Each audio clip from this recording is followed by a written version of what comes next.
As we've heard, Greater Manchester and Lancashire are getting extra government support because of a surge in COVID cases. So what's going on? Well, the weekly infection rates for Bury, Manchester and particularly Blackburn with Darwen have been soaring over the last month. But look what's been happening in Bolton, the original hotspot of the Delta variant. Cases there are coming down as a result of surge testing and the extra support now being rolled out elsewhere.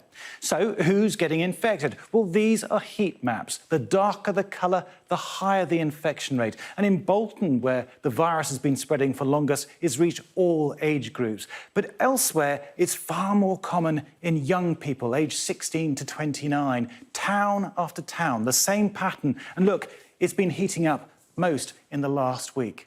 Well, let's focus on Bolton then. For much of this year, the infection rate of older and younger people has broadly been in sync until the beginning of May, when cases in the under 60s, who are less likely to be protected with 2 doses of the vaccine, just took off as the Delta variant took hold, only coming down as surge testing began to work. And it's the same story in Blackburn. There again, it is in the young where cases have surged, whereas in older people, they've remained relatively flat.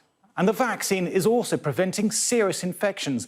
Weekly admissions to hospital have more than doubled in the last 2 weeks across Greater Manchester, but they're not rising as fast as in previous waves. Despite the current surge in cases, patients are younger and they're less sick, which will be a relief for the NHS.